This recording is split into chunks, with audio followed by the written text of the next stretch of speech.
Today we've gathered dear friends to discuss the topic of cryptocurrency mining and more broadly the legalization of cryptocurrencies in the UAE and other countries. At last I managed to invite Victoria, who has an impressive 10 years of legal experience in the UAE, to this podcast. She has been living in Dubai for 20 years and she has a lot to share and talk about. Hello Victoria. Hi Anton. Thank you so much for inviting me. Let's talk about what regular agents don't talk about or share. I even came up with something like that for our podcast. A title. Yes, that's very important because it's something that often comes up here in Dubai with people who live outside the UAE and are planning to start a business here.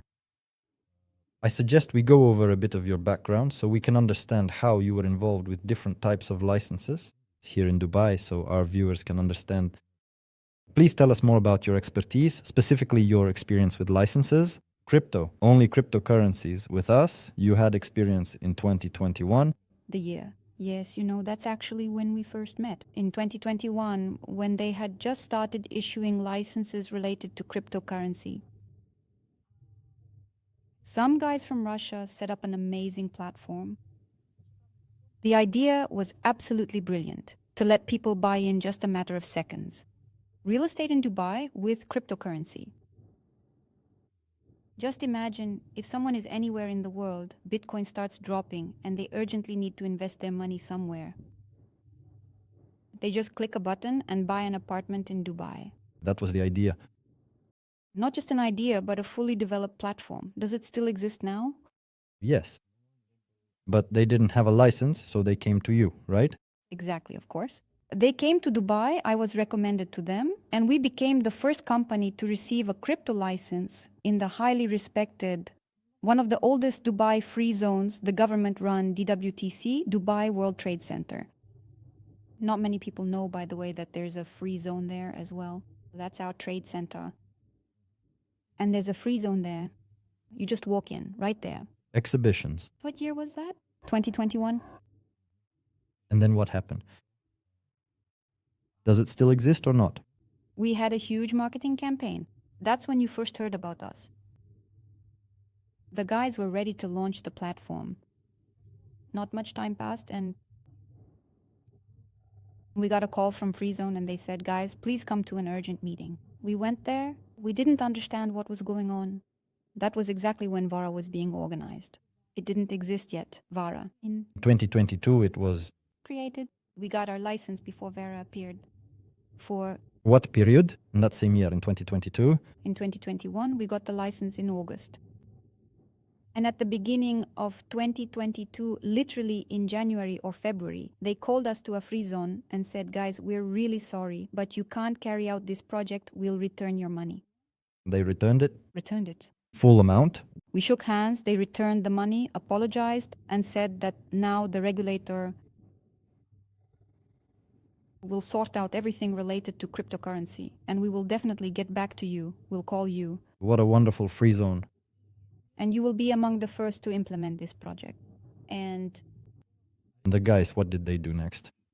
Did they go to another country to get a license for this? The guys were upset because they had invested $1 million. No, they didn't invest in the license, but in the product itself, right? Overall. It was ready. But the missing piece of the puzzle was the license here. And after that, they went to another country? Or what? Where did they start acting from after that? Well, after that, listen, they also started selling real estate, but not for crypto anymore, just for... They switched to a regular business? To a regular, yes, real estate business. I see. So the idea is there, the platform is there. So as soon as it will be possible to bring this idea to life, jump in. Yeah, I also had a similar experience around those years. So please tell us, because I don't fully know your experience. I don't know. Probably to this day, there hasn't been a more determined person to bring the legality of crypto activities to this country. Because basically, I came here at the end of 2020 to organize licenses. For half a year, together with compliance and the DMCC regulator, we worked on the laws, changed and adjusted them, holding several Zoom calls a week just to get at least some kind of license issued. And in May 2021, they issued a license, several types actually. They gave the first one to me. It was a proprietary trading license. I could trade, buy and sell cryptocurrency. This was the very first license specifically for this kind of activity. That was in May 2021. Of course, there were a lot of pitfalls, a lot of difficulties because everything was new, untested, and not always easy to accomplish. After that, they issued another license in May, probably right after you. That's for issuing tokens for token issuance. Digital ledger. That was in DMCC, all of it. Is that right? Are you telling it correctly? In DMCC, in the same year, in 2021, yes, and it was issued in August. And at the end of 2021, I received a license for storing cryptocurrencies, specifically Bitcoins. We also worked on it with the DMCC compliance staff for about 3 months because such a license didn't exist and they didn't know how to create it. How? What was it called? Anton, the main individual, the entire company itself? No, it's the type of activity. Oh, I can't remember right now. I'd have to check what it was called. What it was called, how it was written. Anyway, I remember the task itself. The head of compliance texted me. In the evening, Anton, we finally approved your license and created everything. You will get a full license for storing cryptocurrencies, Bitcoins, in our country. I was like, awesome, the first one ever for Bitcoin storage, a vault. But the problem was that all my ideas, the ones I was pushing, and their ideas, including those of the regulator, were ahead of their time. Now it's already been 4.5 years. And still, many questions about regulating these things remain unresolved, even in this country.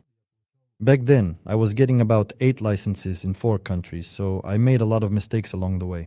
The cost of these mistakes amounted to millions of euros.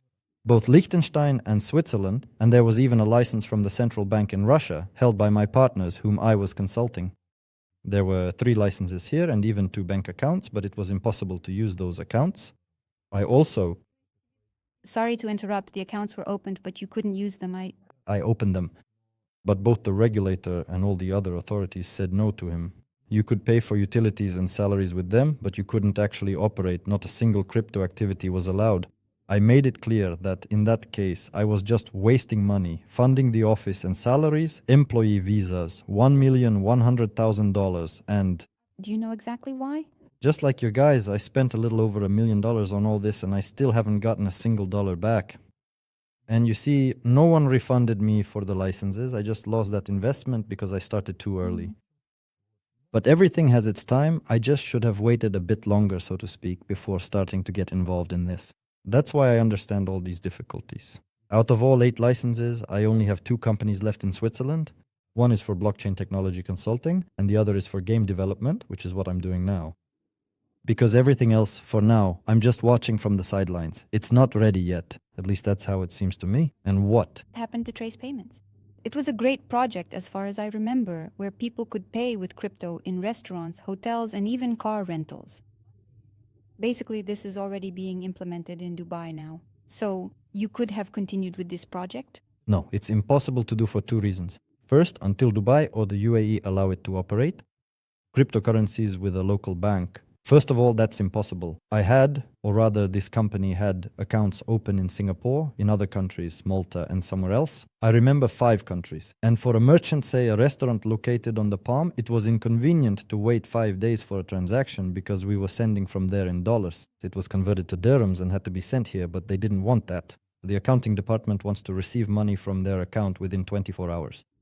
That's the first problem. It wasn't solved in 2023, it wasn't solved before, and to this day, it still hasn't been solved. And the second issue is the blockchain itself. All blockchains are slow, and no one in a restaurant wants to wait 12 minutes. The fastest one takes 4 minutes, even just to pay their bill. Everyone wants to just tap their card, get a quick green light, and leave. Any crypto transaction takes 4 minutes, 12 minutes, 30 minutes. Bitcoin can even take an hour. And there's no way to cancel it back. But here, when we pay with the kids from one currency to another, it's an instant transaction. Yes, but what if you accidentally add an extra 0? How can you cancel it? Or if you send it to the wrong person? There are a lot of problematic cases that can come up, which is why this project, we connected 160 restaurants and venues in Dubai. Right, you and I went to see my friends. All the well-known restaurants were connected. But it was difficult, so the first problem I would still call it regulation, because it didn't allow us to work with local banks. And so this business that I wanted to develop here, this technology to be the first in the world in Dubai, at that time it didn't exist anywhere else in world. Why you wanna? I wanna. Now I don't want to anymore because I see these regulatory issues that aren't resolved yet. So as of today, I don't want to. Maybe in 10 or 20 years, someday it will be possible to do this.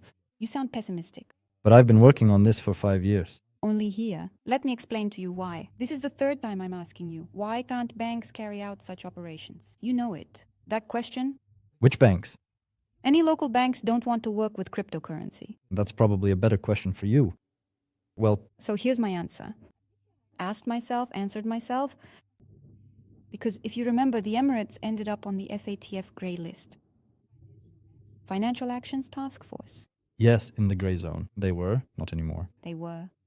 So why were they on the list and then got off? Because of AML, anti-money laundering, and everything related to crypto. Accordingly, this was very strictly regulated. And that's why banks didn't want to deal with such things, with such projects, because it would have been a violation of the rules and they wouldn't have been able to get off that FATF list. That's why they needed to. And why is it hard for Russians to open bank accounts?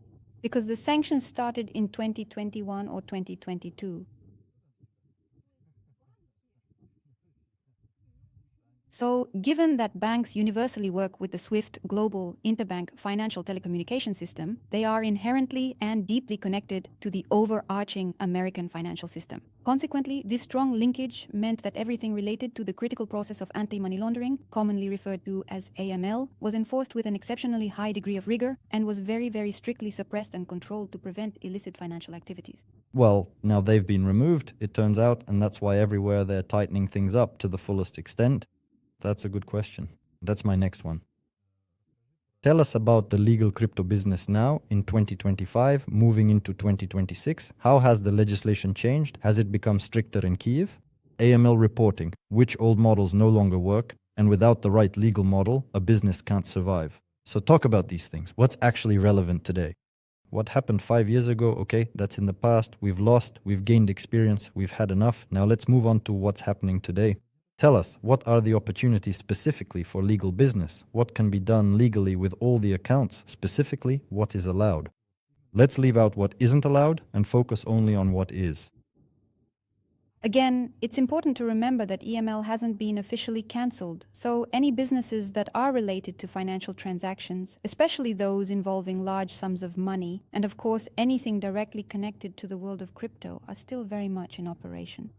Basically, even if traditional fiat money goes through a financial institution or a bank, that too falls under very strict and comprehensive regulation, and all businesses and entities have to diligently report their activities and transactions.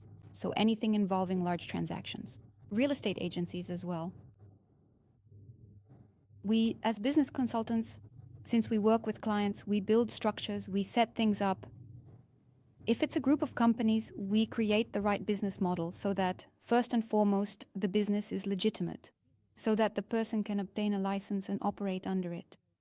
This is what we discussed at the beginning of the podcast, that unfortunately before VARA existed and while all the cryptocurrency projects were Unregulated. Thank you so much for everything. 20 years in Dubai, it really shows.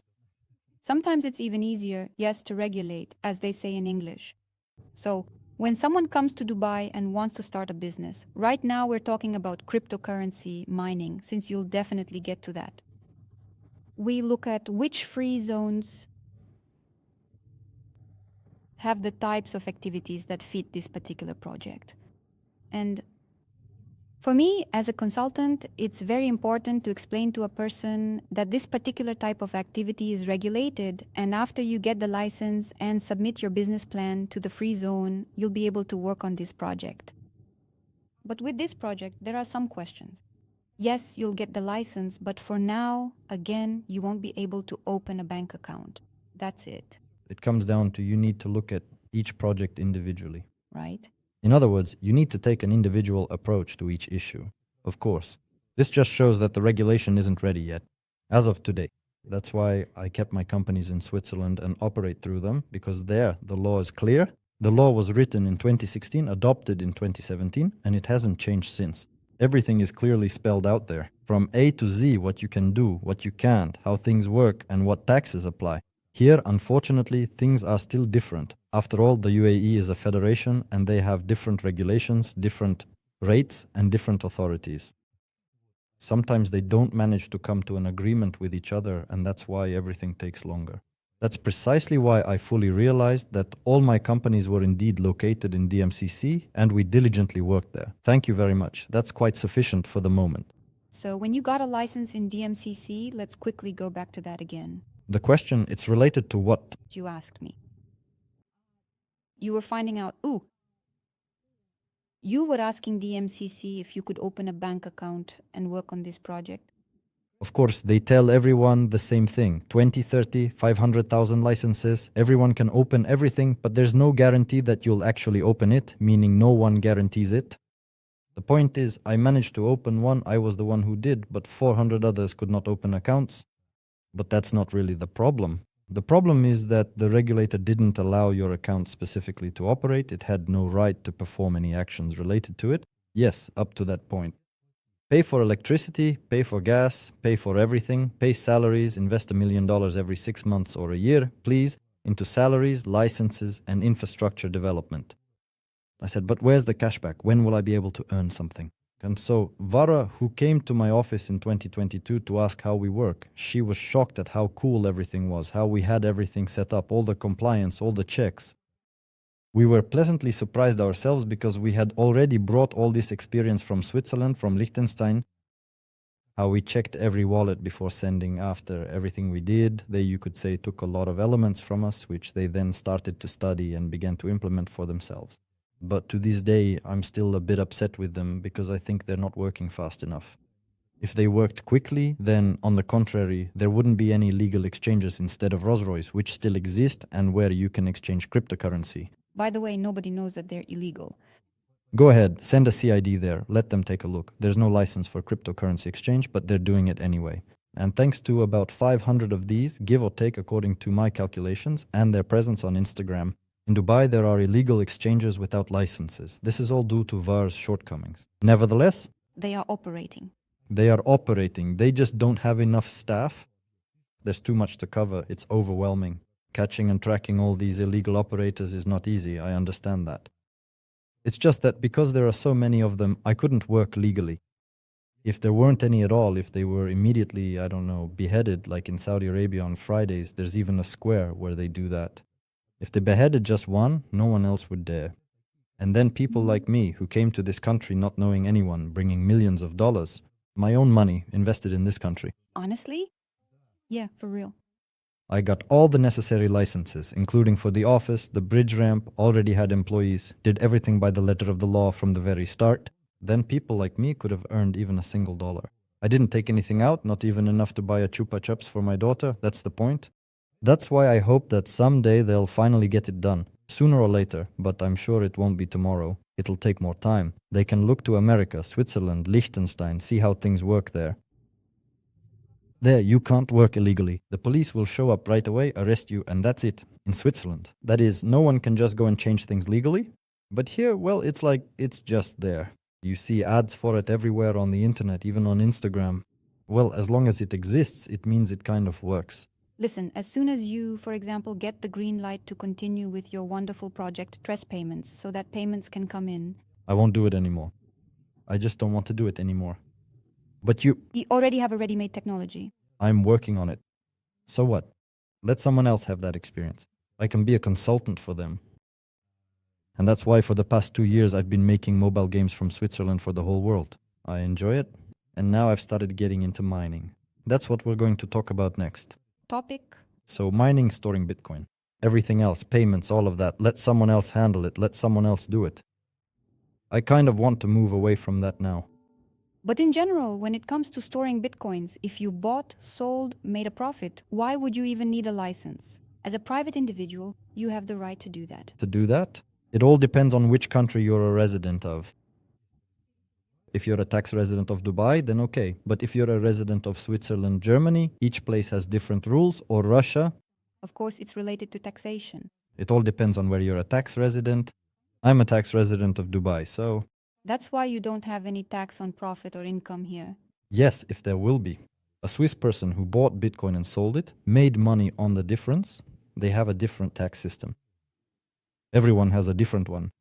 Well, that's why we're talking about all the legal structures. But in your case, why do you need it? Did you need a DMCC license to store Bitcoin? I was building storage in 3 countries at that time, in Liechtenstein, Switzerland, and Dubai, and I needed them. I got the same kind of licenses in Liechtenstein, licenses for exchange and custody, and I got them in Switzerland as well. I could operate, and in Russia everything was ready. We got it from the central bank. My colleagues, whom I fully consulted, did. Every step, they got this license from the central bank thanks to my precise approach to action. Then the conflict started. And of course, all of this was shut down until, so to speak, better times. But by the way, in your experience, is it more regulated and legal in Russia than in the Emirates? Yes, in general, I would say that Russia today is probably the number 1 country where Bitcoin is. We are talking about Bitcoin. It is an asset, like real estate. like gold? There is no such thing in Dubai. This does not happen in Switzerland. In Switzerland, you can put, not even in Switzerland, there. It's not considered such an asset. It's equated to a different type of asset. You can put it into a company's charter capital. For example, in one of my companies, the charter capital, in 2020, we opened with 6 Bitcoins, in another company 10 Bitcoins, and in another 11 Bitcoins in Liechtenstein. Well, Liechtenstein, we later liquidated and closed it. So at the moment, there are 2 companies, with one having a charter capital of 6 Bitcoins and the other 10 Bitcoins. And we did this back in 2020. Are they still operating? I make games through them, so it's not necessary to deposit francs into the account. You can deposit USDT or Bitcoins. A multi-signature is set up there. You give one signature to the notary, who verifies it. The regulator informs the regulator that he has these funds, 150,000 francs. They assess how much it's worth today. They sign off and open the company. This could already be done back in 2017. I did it in 2020. So that is here. Neither in Russia nor in Dubai, they hadn't even thought about doing something like this yet. Well, for the authorized capital. So just imagine how many more years they'll have to negotiate just to get to this point. Did you ask DMCC about organizing the authorized capital this way? I did. I even wrote to the UAE tax department to start paying taxes through my crypto bridges like they do in Switzerland. I've been paying taxes in Switzerland for 5 years. Taxes in Ether, but the Ether doesn't go directly to the government, to the state, but through a licensed local Bitcoin Swiss company operating under SRO. It's like Binance, but within the Swiss market. And it exchanges for francs, and the francs are transferred to the regulator. So the regulator itself doesn't accept Ether. So those headlines about companies starting to accept real estate for crypto, no, that's not the case. In reality, everything is accepted in fiat. There is always a bridge in the middle that the news never talks about. By the way, I offered the Mexican department in 2023. I even sent out a proposal saying I wanted to become that bridge, just like in Switzerland. They didn't respond. So once again, I wanted to bring some technology here to show, look, they already have this working. I've been doing this in practice for 5 years. I pay taxes through the same kind of bridge, so let's do it here. But they just... Well, actually here... they're not very quick. Officially in Rezono, turns out I'm faster, you know? IFZA accepts Bitcoin and USDT as payment for the license. And what does the contract say? 2 Bitcoins? Tell me, please. In the contract you sign with Freezone, they won't write that in. It will specifically say on the receipt that your Bitcoins were exchanged at a certain rate and at the time of the transaction. And you paid. That's not the same thing. For example, in all the contracts made by my Swiss company, I can specify how much USDT from which wallet to which wallet or any cryptocurrency. And at the request of the regulator, they check my blockchain, the transactions, and these contracts specifically. There's not a single mention of the word franc anywhere, neither in the contract nor in the blockchain. So this is a fully legitimate operation if you accept payment for certain actions. And this is allowed, well, under certain conditions, of course. Yeah, that's not the case yet. So until they get to that point... They will eventually. Come on. Let's not. No, I only wish them rapid development. I was the one who... I still say honestly, I don't know anyone who wanted, like I did, to push that train from behind. I'm tired of pushing it alone. When there's no help from the regulator's side... At all. And to consult. People, not to consult. They should give me the authority to shut down illegal exchanges. That's a tough issue. Yes, then I would immediately hire specialists who would go around the city and shut down all the illegal ones. But apparently, maybe they just don't need that yet. Or maybe they're just waiting for a certain moment. Or maybe they're giving everyone a chance to come to their senses and switch to to the legal sector. And that's a huge volume, 600 exchanges. You could somehow, according to my calculations, yes, 600. Right now, I don't know how many there are. I think there are more now. I know two. No, come on. Every private exchange, like a realtor, is basically its own exchange. They go around on foot or by car. There might be 1,500. We don't know how many there are. It's huge. And They bring it in. I get it. they should all be put in jail for that. All of them. Then it would be bam, right away. Fat would immediately move into the green zone. Mining, because let's move on to mining. Yes, because In the same place. Let's do it. I love to talk. here I see huge potential. Again, I'm always running ahead of the train and I believe in this development. And back in 2018 in October, I realized that sooner or later Bitcoin would become the reserve currency of all countries. No one was talking about it yet, no one was even thinking about it, but I saw it back then. But Bitcoin is already. Being equated to gold. And so since 2018, we've been seeing there have been so many signals. America recognizes it, then a senator acknowledges it. This week, the SEC officially removed it from the list of risky assets. Officially, the main regulator, the watchdog, has taken it off the risky assets list. And this year, in January, on the 1st, a year ago now, by order of the president of Russia, that year it was put on the same level as assets. So if I lent it to someone and they didn't return it, I can, with a written note through the court, I can win the case, even have the person jailed if they committed fraud or did something wrong. In other words, it's such a solid asset that you can actually fight for it, so to speak, in court or with law enforcement. Well, it's not like USDT where you can't get anything back. Well, USDT is 1 to a million, right? You give $1 million and they don't return, you can't show anything in court. But Bitcoin is equated to gold, it's not actually equated, that's just an analogy. Legally, it's not equated. That's why now I believe next year there will be a crazy mainstream boom in Bitcoin mining, storing, and buying. And we've been seeing this just in the last 2 weeks of December. Bam, bam, bam, non-stop news. One day, the third largest bank in France announces it will offer Bitcoin to all its citizens. Then, two of the biggest banks in America say they will offer up to 7% of their clients' portfolios in Bitcoin. They've already started. VTB, the second largest bank in Russia, will start offering up to 7% in Bitcoin purchases to all its clients starting in January. Yesterday, there was news that the central bank said it would prepare a law by mid-2026 so that all Russians could buy cryptocurrency and even use it for payments, practically. Yesterday, there was news from Abu Dhabi that USDT on Tron has been recognized as a means of payment. But I haven't had time yet to check the official data. So far, it's just news on Twitter.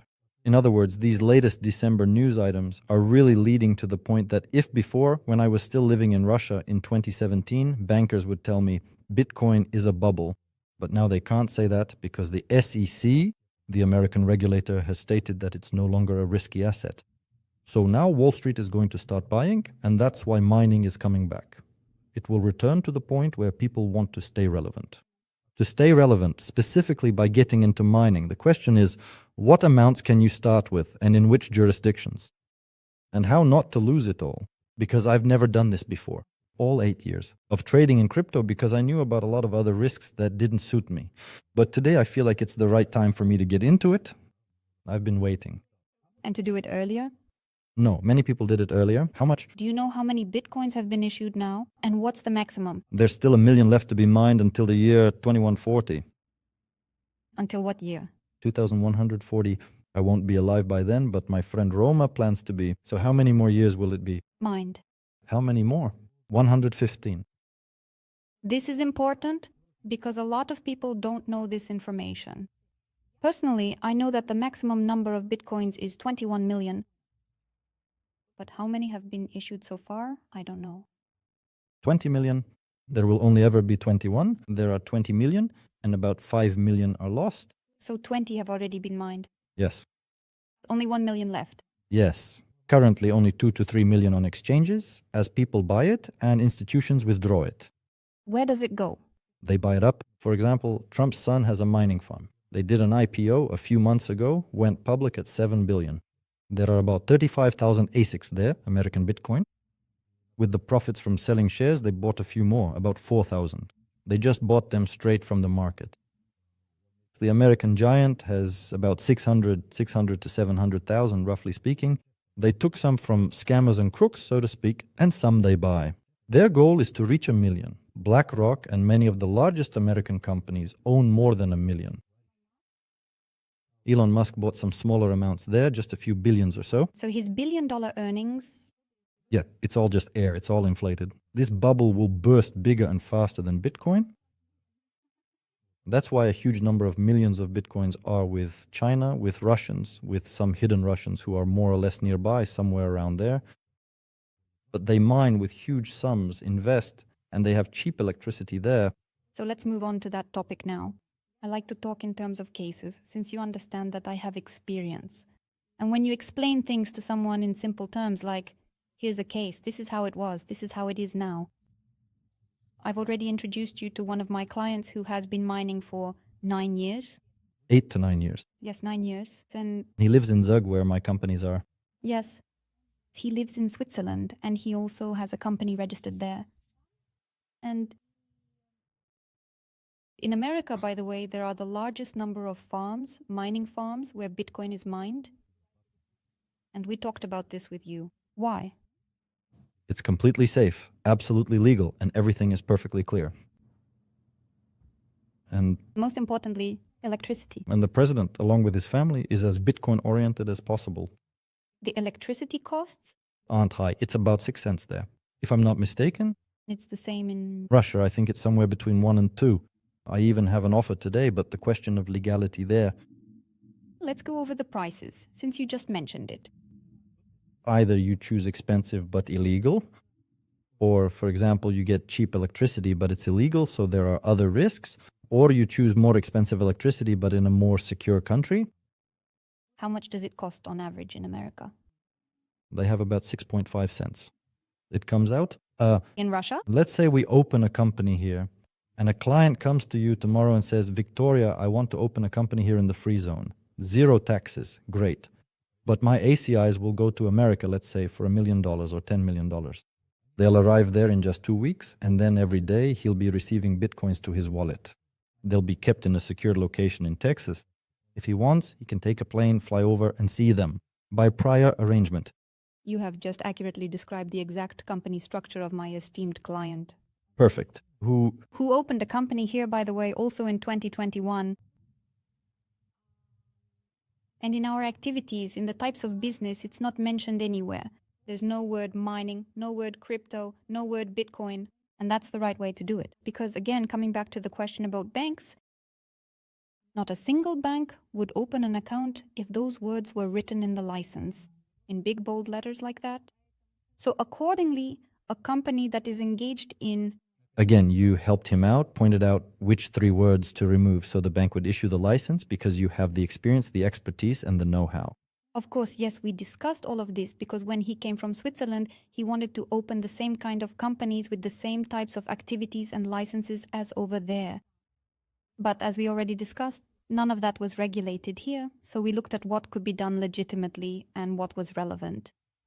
Accordingly, our license covers 3 types of activities. These are standard information technology consultants, because if we're talking about mining, about Bitcoins, that's also information technology. It's also related, it's technology.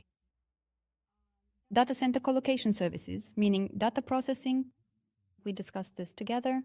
Basically, yes, it's servers, monoblocks, and simply put, sale of equipment, trading equipment, that is selling equipment.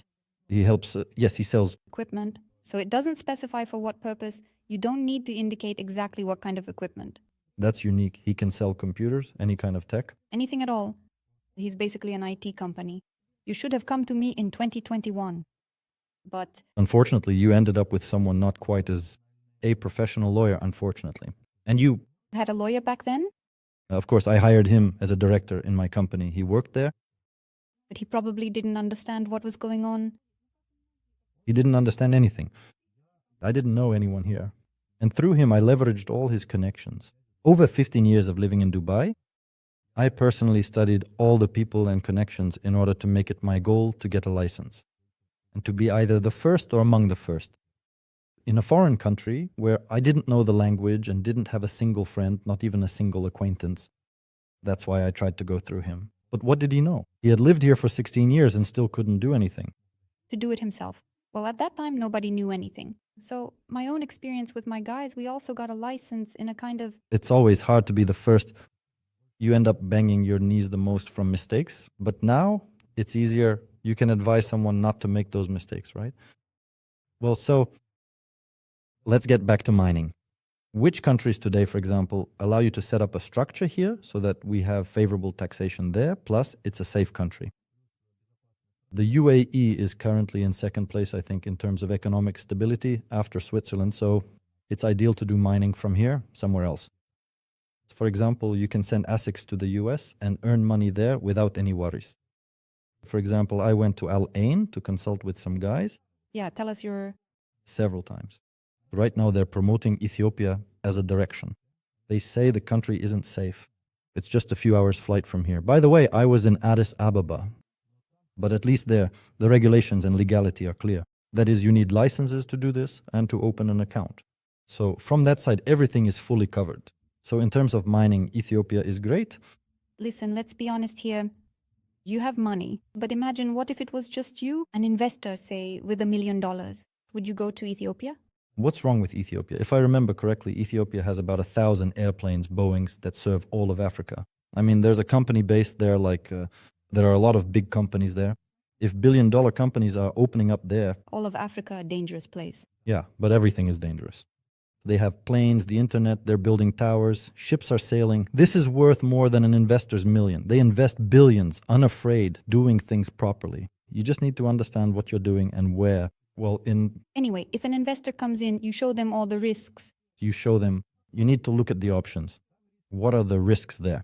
The risks there, I don't know, maybe some armed terrorists could break in at night and steal your ASICs. It's not funny. And yes, that risk does exist there.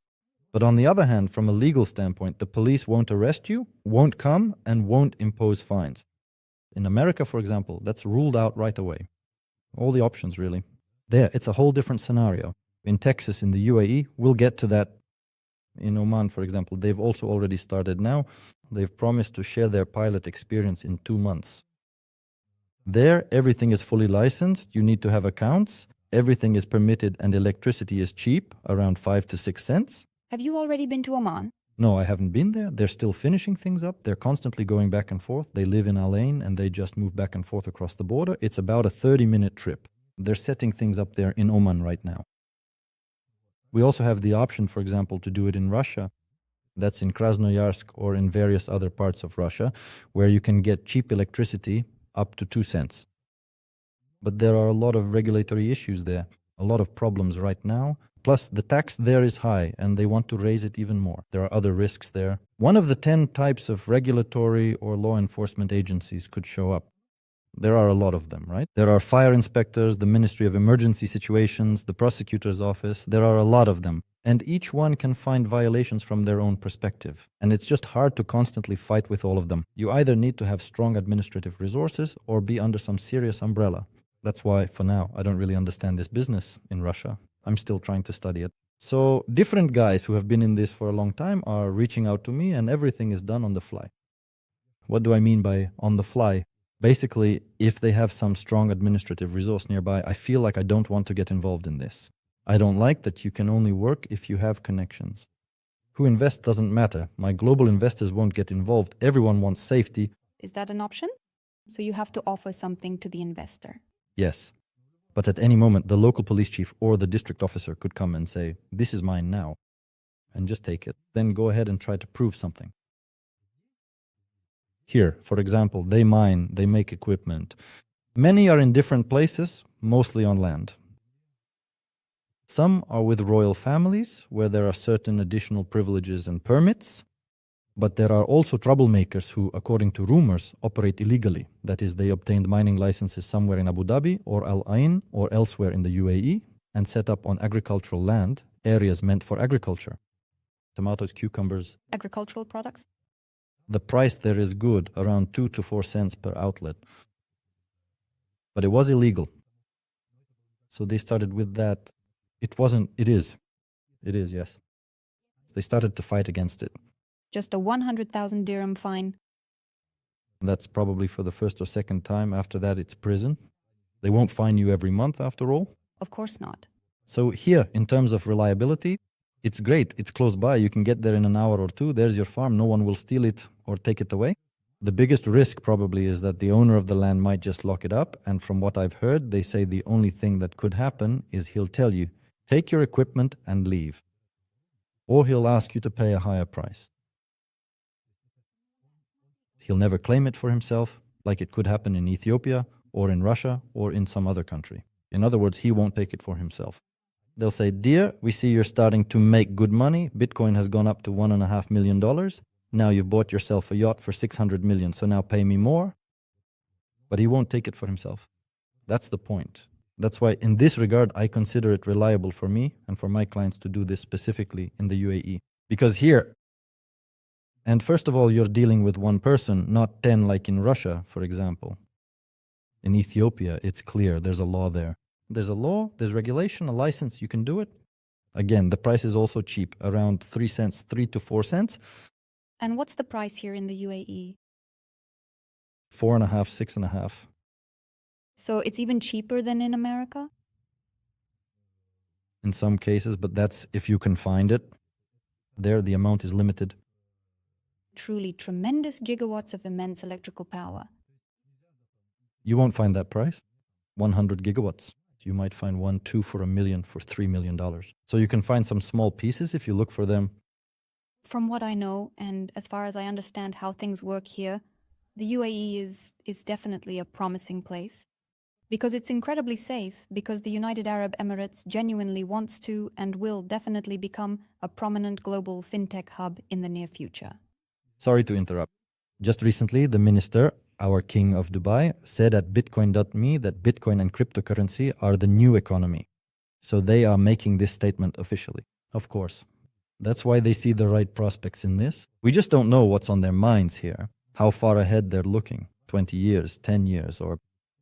Well, they're already doing it, Anton. Moreover, I'll tell you even more. Slowly. I want it to be faster. You know, the Emirates are really pushing for sustainability. At the beginning of the podcast, I even asked you how to translate sustainable into Russian. I don't even know myself. Eco-friendly. Eco-friendly in this case. So everything here should be eco-friendly. Accordingly, they're already being built now. Solar-powered farms. That is, farms that will run on solar energy, and there's plenty of it here. And just imagine, if, well, not if, it's a matter of when. That's the point. It will definitely happen because it's already happening right now. And when all these solar-powered farms open, just imagine what the price of electricity will be there. Yes, but not all of them are suitable for the equipment because you need an uninterrupted supply. For example, I calculated Switzerland as well, installing 12,200 of these batteries there to save money. Why does no one mine in Switzerland? Because if you buy equipment for 1 million francs there, you'll have to pay 800,000 a year just for electricity. The prices there are astronomical. Prices are extremely high. You could install generators though. If, for example, you run out of power somewhere, then you'd need electricity. There are batteries, they make them, but not for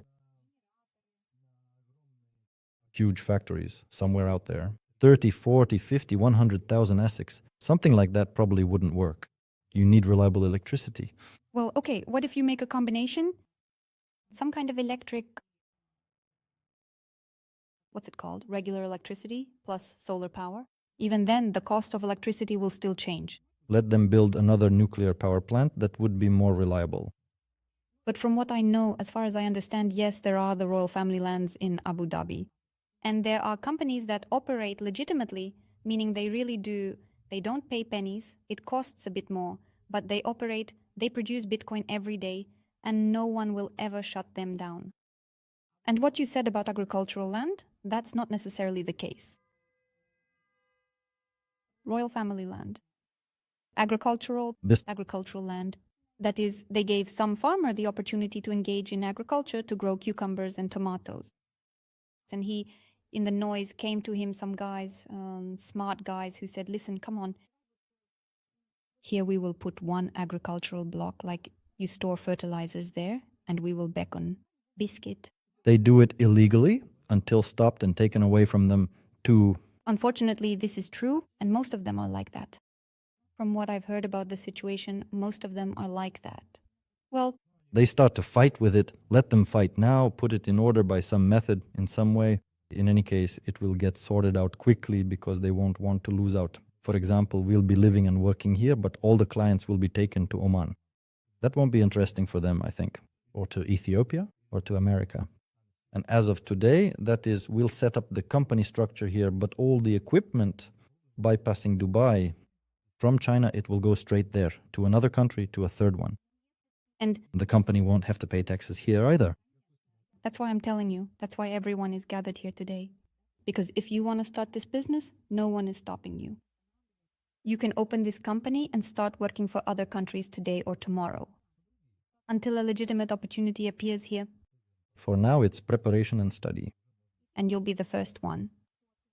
Who opens up here, for example, invests in solar power too, a mix of yours. I'll only do Bitcoin, nothing else. Well, that's fine. You'll have your own company. Just imagine how great that is. You won't have to rent from anyone. Let's say someone tries, finds it, covers it with sand, pours water on it. There are plenty of other problems. Business has a huge number of risks. You just can't keep track of them all. I just understand that this is going to be a big mainstream trend. For 2029, I'm counting on it. As a trader, with my past 8 years of experience, I see that Bitcoin will be around $1.5 to $3 million. How much? 1.5 to 3 million in 2029. And How much is it now? right now, it's around 90,000. And somewhere, well, above 10. It should reach that in 2033. That's why my focus for the next 8 years is on mining and accumulating as much Bitcoin as possible. In my life, I've already had 250 Bitcoins pass through my hands. Unfortunately, I wasn't able to invest them in the right place at the right time. I had to keep track of all these startups. You didn't abandon them? No, I believed in them. I invested in places like Dubai, the country, $1 million there, $1,600,000 there, Liechtenstein, Switzerland. Some projects, trust payment, $750,000, a lot. So instead of developing technology and coming up with some cutting edge things and moving this world forward, I just needed to hold on to those Bitcoins. Right now, I could just be sitting, sipping a cocktail. I understand, but that would be boring. There would be nothing to talk about. We wouldn't have met today. Listen, let me quickly tell you a story. So I don't tell this story to many people, but I'll share it now. To everyone, Let everyone hear it. we have A kind of family tragedy. I can only blame myself for this.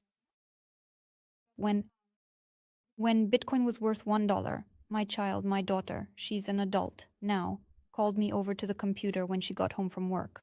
She was all frazzled and tired and said, "Mom, give me $100. I want to buy some coins." I looked at her and she showed me everything. I said, "What is this? Some kind of game or something? Why do you need $100 for this? That's a lot of money." She was still a teenager, so I said, "Listen, stop bothering me, go to bed." Back then, she wanted to buy 100 Bitcoins when they were just $1 each. If what I've been advocating since 2018 comes true, that Bitcoin becomes the main reserve currency for all countries, not gold, dollar, or other currency, and the entire economy is converted, its price should be over $100 million. That's what its price should be. If you convert the entire economy, that is, if you value the entire global economy, real estate, stocks, companies, trees, air, carbon dioxide credits, everything basically, then the price should be over 100. But that's around the years 2040 to 2065. Of course, I won't be holding out until that year, but the next 8 years will be significant, especially next year. That is to say, So, in your opinion, it won't fall anymore? it never falls. For the past 15 years, it has growing. Listen, it was worth 20,000. That's not a drop, that's growth. When it dropped to 20,000, he called me. If you look at its entire history, it only grows. You shouldn't look at just 1 month. Moreover, there is no alternative in the world. There's nothing like it. A painting can have a copy, another painting. A chair has another chair, a car has another car, a country has another country, maybe better, a nationality has another nationality. Bitcoin has no alternative. There's nothing to compare it to. You can't compare it to gold because you can touch gold. A digital asset that is already recognized today by countries like Switzerland, Liechtenstein, America, and Russia. What is this? How can you argue with that? That's it. It's done. Even all of them have it now. That's why we believe that it will go mainstream, and you should mine Bitcoin at any level. You can legally open a company to sell equipment and data services. And basically, as we've already discussed, Yes. everything is possible. Write to us today, and we will consult with you, help you, And together we will mine Bitcoin and build the economy of the future.